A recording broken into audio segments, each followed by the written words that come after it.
Tonight's news focus. TYT Sarawak and his wife pay final tribute to late James Ritchie.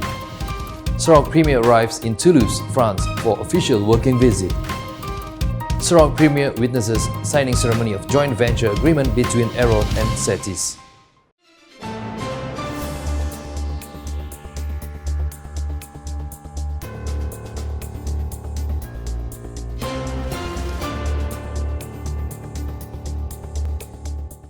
Assalamualaikum and good evening. Yang di-Pertua Negeri Sarawak, Tun Pin Sri Dr. Wan Junaidi Tuanku Jaafar, together with his wife, Tuan Puan Dato' Patinggi Fauziah Muhammad Sanusi, today paid their last respects to veteran journalist, the late James Ritchie, at St. Thomas Church, Kuching.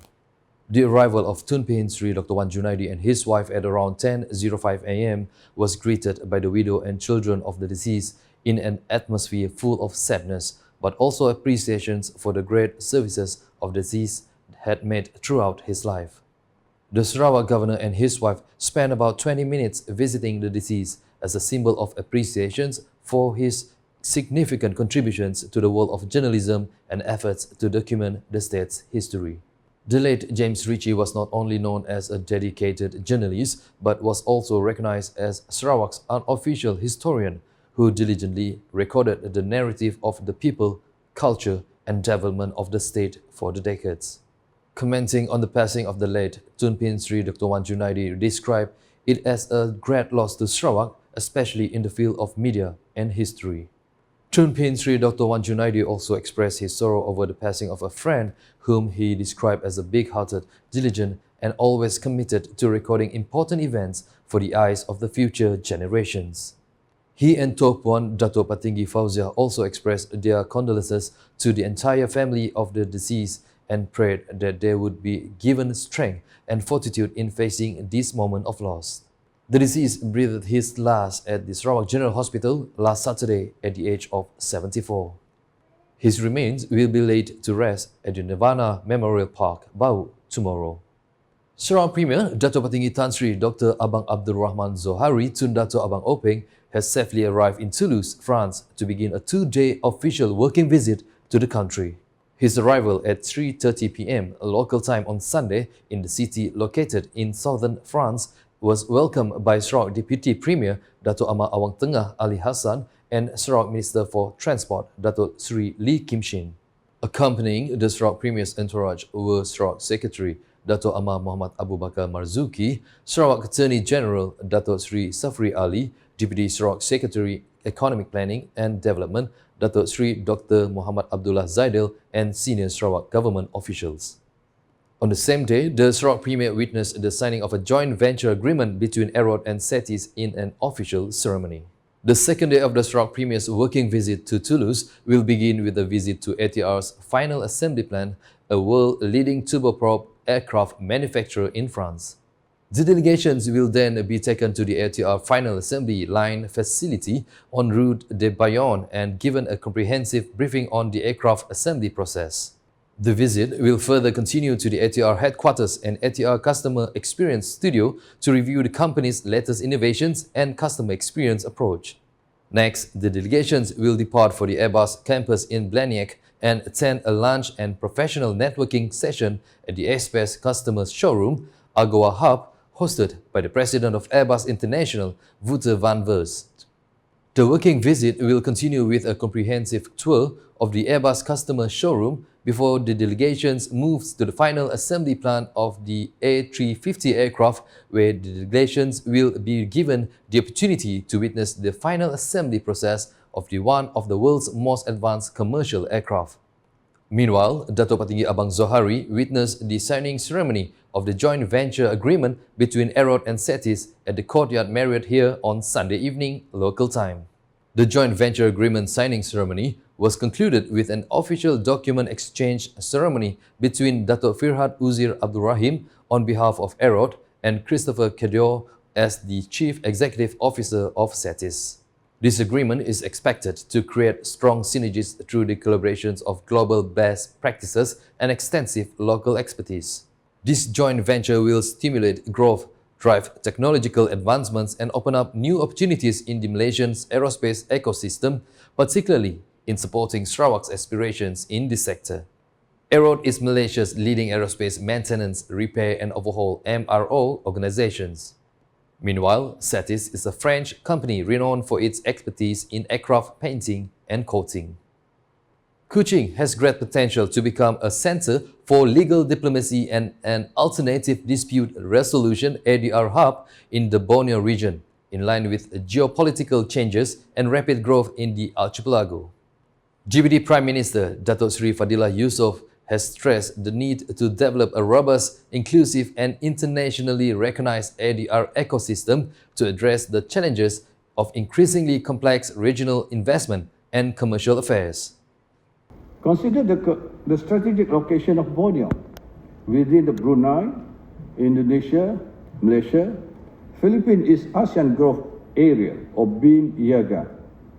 This region is poised for increased cross-border cooperation and investment, particularly in energy, logistics, infrastructure and digital trade. These ventures require legal frameworks and dispute resolution systems that are timely, efficient and locally relevant. With this momentum, Kuching has the potential to be the heart of Borneo's legal diplomacy, connecting institutions, facilitating dialogue, and exporting our values of fairness, collaboration, and professionalism. He said this in his speech during the opening of the Borneo Alternative Dispute Resolution Week, Borneo ADR Week 2025, here on Monday.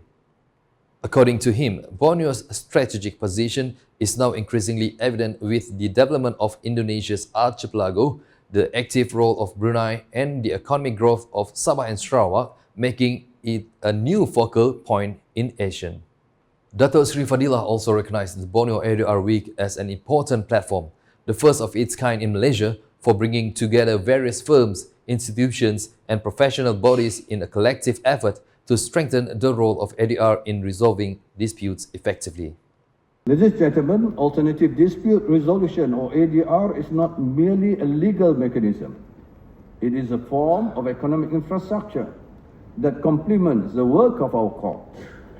A well-functioning and efficient ADR ecosystem enhances investor confidence, which in turn strengthens Malaysia's and Borneo's appeal as destination for foreign direct investment.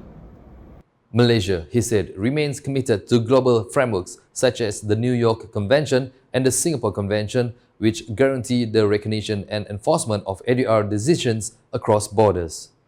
Datuk Seri Fadilah highlighted that negotiations between the Sarawak and federal governments, including on issues related to Petroleum Nasional Berhad Petronas and Petroleum Sarawak Berhad Petros, are still ongoing with the involvement of various stakeholders.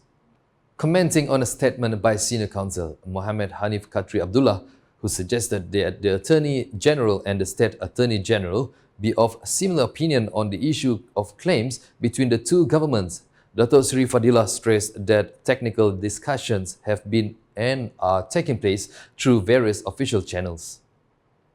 Sebenarnya semua perundingan ini melibatkan pelbagai pihak, termasuklah di bawah saya sendiri yang memfungsikan technical committee,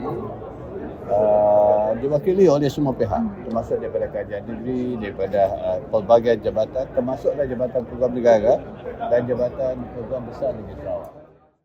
According to him, there are issues that require resolution through the court, but the current approach is to find a win-win solution. Menang. Sebab itu perundingan nanti memerlukan bukan saja peringkat antara Perdana Menteri, Premier, itu juga melibatkan Peguam Besar Negeri Sarawak dan juga penasihat Peguam Persekutuan dan juga melibatkan pihak Petronas dan juga Petros. Datuk Seri Fadilah also stressed that negotiations were conducted within the framework of the constitutions and existing legal regulations, and explained that apart from issues related to oil and gas, many other matters were also discussed and are being resolved in stages. The Persaudaraan Masjid, Bintango and Haji Taha MBHT plays a crucial role in producing the next generation suitable for Sarawak's development agenda, especially in the new energy industry. Deputy Prime Minister Datuk Seri Fadilah Yusof said that Prime Minister Datuk Seri Anwar Ibrahim himself admitted that Malaysia is far behind Sarawak in terms of renewable energy development, especially hydropower and biogas. He said that Peninsular Malaysia is still struggling to ensure the security of electricity supply with insufficient water supply, lack of hydropower, and still relying on solar energy, which is inconsistent. Itu yang perlu yang diimbakkan oleh Premier kita untuk kita pastikan bukan saja kita menghasilkan tenaga, tapi pada masa yang sama kita nak jaga grid sistem kita so that kita akan ada keterjaminan bekalan tenaga, dan only then we can attract all the investors. Then we have to train our people. Itu yang perlu kita laksanakan, dan MBHT boleh memainkan peranan itu. Apatah lagi kita berada di pusat bandar yang ada kelebihan dari segi kemudahan pendidikan, pakar-pakar semua ada di Kuching, universiti ada di Kuching, pusat latihan banyak di Kuching, dan kita kena jalinkan hubungan kerjasama dengan semua sida tu supaya kita dapat melahirkan generasi yang berilmuan, yang berkemahiran, yang akhirnya dapat memperjuangkan nasib anak bangsa kita pun dan meletakkan negeri kita bukan hanya Sarawak tapi akhirnya dapat menyumbang kepada pembangunan negara kita. He highlighted this during the MBHT Adifitri 2025 reception at the leading hotel here on Sunday. He added that the challenges faced in the peninsula also occur in European countries such as Spain and Portugal, which are currently facing issues of electricity supply disruptions due to the uncertainty of renewable energy and the stability of transmission lines. The Petrajaya Member of Parliament said that MBHT also ensures that the main pillar serve as a guide, namely culture, education, religion, and welfare. He emphasized the welfare pillar, especially helping Sarawak Malay children in the MBHT area so that they do not become homeless or fall out of government assistance. Walaupun dia bukan ahli kita, tapi tanggungjawab sebab kawasan kita ini akan mencerminkan keadaan kawasan kita pun. Jadi kita perlu kena tackle benda-benda tu.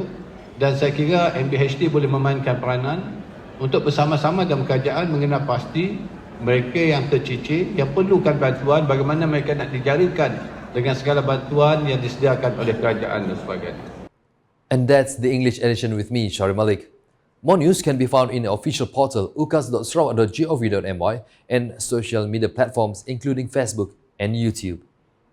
We bring tonight's bulletin a close with a display from the MBHT Adifitri 2025 reception at the leading hotel here on Sunday. #Saluran Informasi Rakyat. Have a good night.